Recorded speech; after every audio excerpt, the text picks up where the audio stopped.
Good morning all my dear students and friends. प्यारे बच्चों, आप स्पोकन ग्रामर रुद्रपुर यूके पर लगातार इंग्लिश ग्रामर की क्लासेस पढ़ रहे हैं और उनके चलते ही मैं आपके सामने 12th क्लास की बुक द फ्लेमिंगो का जो फर्स्ट लेसन है उसका नाम है द लास्ट लेसन के चैप्टर को एक्सप्लेन कर रहा हूं और उसके 3 पार्ट में अपलोड कर चुका हूं। पार्ट 4 आज बना रहा हूं आपके सामने और आप ये बिल्कुल लास्ट यानी कि फाइनल होगा लेसन का।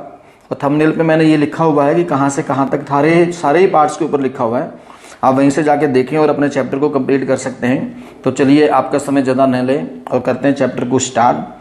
तो यहाँ तक बच्चे पार्ट 3 में पढ़ा चुका हूँ मैं, इसके आगे ये है। तो स्टूडेंट्स कह रहा है whenever I looked up from my writing I saw M Hamel sitting motionless in his chair and gazing first at one thing, then at another, as if he wanted to fix in his mind just how everything looked in that little school room। तो यहाँ पर बच्चे कह रहा है कि जब मैंने लिखते लिखते ऊपर देखा, समझ गया, तो एम हमेल अपनी कुर्सी पर बिना हिले डुले क्या कर रहा था, बैठा हुआ था और गेजिंग यानी कि देख रहा था टकटकी लगाकर प्रत्येक चीज की ओर जो कमरे के अंदर थी और हर एक चीज को वो अपने माइंड में फिक्स कर लेना चाहता था। जो स्कूल के कमरे में थी, छोटे से कमरे में जो कुछ भी था उस सबको अपने ही माइंड में वो फिक्स करना चाहता था। Fancy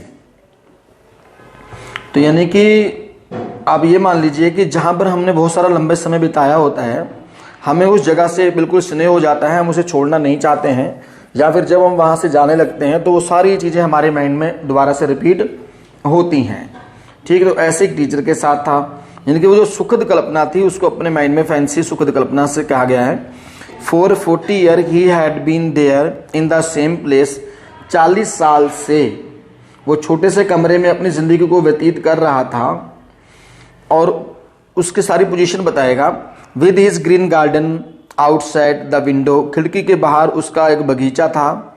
and his class in front of the room, यानी कि उसके कमरे के सामने उसकी क्लास भी थी। Just like that only the desk and benches had been worn smooth. तो केवल क्या हुआ था, कक्षा में जो डेस्क पड़े हुए थे वो स्मूथ हो गए थे। दी वॉलनट ट्रीज, यानी कि जो वॉलनट का पेड़ था उसके बगीचे में वो यानी कि लंबा हो चुका था। And the hop vines that he had planted himself, यानी कि एक लता की बेल होती है उसे होप वाइन कहा जाता है, वो उसने अपने घर के सामने लगाई थी। वो खिड़की से लिपट कर यानी कि छत तक जा चुकी थी। Twined about the windows to the roof, ठीक, यानी कि उसका जो यूज़ किया जाता है ना, अखरोट का पेड़ हो गया। होप वाइन नाम की जो बेल है, लता है, कह रहे जिसके फल को शराब को तीखा करने के लिए, वाइन को तेज बनाने के लिए यूज़ किया जाता है, वो उसने बेल लगाई हुई थी। कह रहा वो भी अपनी खिड़की से लेकर छत तक जा चुकी थी। How it must have broken his heart to leave it all, यानी कि इन सबको छोड़ करके जाना, इन सब चीज़ों ने अध्यापक के दिल को तोड़ दिया होगा। पुअर मैन, बेचारा अध्यापक। To hear his sister moving about in the room above, यानी कि कह रहा है कि जो उसकी बहन थी वो क्या कर रही थी, बक्सों के यानी कि जो कमरे में छत के ऊपर वो क्या कर रही थी, उसकी बहन पैकिंग कर रही थी, सामान को पैक कराया जा रहा था। पैकिंग देयर ट्रंक्स, अपने ट्रंक को, बॉक्स को पैक किया जा रहा था, उसकी भी उसे आवाज़ सुनाई दे रही थी। For they must leave the country next day, क्योंकि उन्होंने अगले दिन उस देश को वहाँ से छोड़ करके जाना था। But he had the courage to hear every lesson to the very last, यानी कि अध्यापक के अंदर अध्याय को पूर्ण रूप से यानी कि पूर्णता के साथ सुनने का उसके अंदर क्रेज था, साहस था। आफ्टर द राइटिंग, लिखने के बाद, we had a lesson in history, तो हमें एक हिस्ट्री का लेसन पढ़ाया गया। And then the babies chanted, बच्चों ने एक आवाज में यानी कि गायन गाया, बा बे bi bo bu. Down there at the back of the rooms, यानी कि कमरे के पीछे बैक साइड में यानी कि क्लास के अंदर, old Hauser had put on his specs and holding his primer in both hands, यानी कि बूढ़ा हाउसर आया हुआ था, अपने हाथों में पोथी पकड़ा हुआ था, चश्मा लगाया हुआ था और ऊंचे स्वर में उसके साथ साथ उन्हीं शब्दों को गा रहा था, यानी कि जो बच्चे गाते हैं ना बा बे बी बो बू, उन शब्दों को वो भी साथ साथ उसी स्वर में गा रहा था। Spelled the letters with them, you could see that he too was crying, यानी कि अब ये भी देखा जा सकता था कि वो भी चिल्ला रहा था, यानी कि रो रहा था। हिज वॉइस ट्रेम्बल्ड, यानी कि जो उसकी आवाज थी, ट्रेम्बल्ड मैंने कहा था लड़खड़ा रही थी, कांप रही थी, विद इमोशन, यानी कि बिल्कुल भावात्मक होकर के उसकी आवाज भी क्या रही, कपा रही थी। And it was so funny, कह रही ये बहुत ही हमारे लिए फनी था, मजाकिया था। क्या चीज? टू हियर हिम, उसको सुनना। And we all wanted to laugh and cry, और हम सब हंसना भी चाहते थे और रोना भी चाहते थे।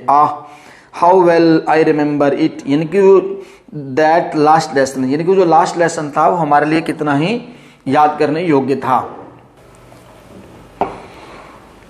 Eight all once church clock struck 12, यानी कि चर्च की 12 बजे की घंटी बजती है, उस टाइम वो संकेत करती है। Then the angels at the same moment the trumpets of the Persian, कह रहे जब वो घंटी बजती है तो जो पर्शिया की सेना थी, यानी कि अपना बिगुल बजाते हुए वहां से गुजरती है। रिटर्निंग फ्रॉम द ड्रिलिंग करके वापस जा रही होती है। साउंडेड अंडर आर विंडोज, यानी कि उन्होंने खिड़की के नीचे से सुनाई पड़ी उनको वो आवाज़ कि जो पर्शिया की सेना ड्रिल कर रही थी वो वहाँ से नीचे से गुजर के घर जा रही होती है।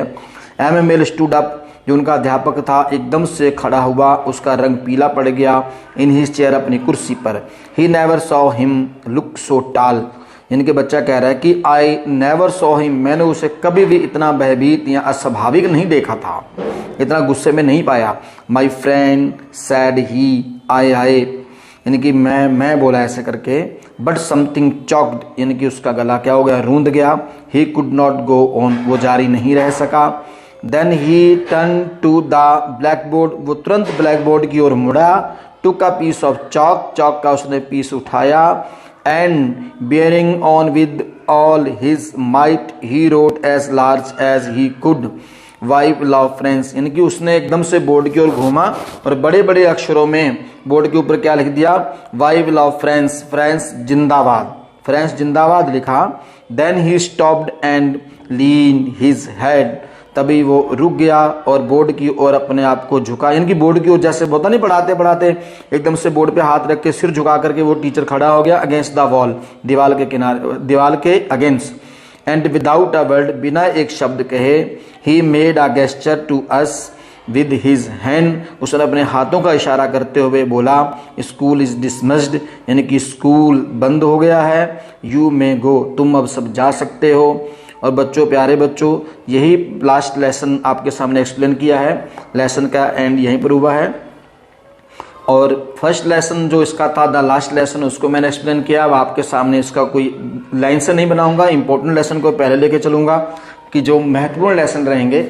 अगर आपको लेसन समझ में आता है तो आप अपने फ्रेंड्स तक भी लेसन को शेयर करें और ज़्यादा से ज़्यादा बच्चों तक पहुंचाने की कोशिश करें ताकि उनको भी लेसन समझने में आसानी हो सके।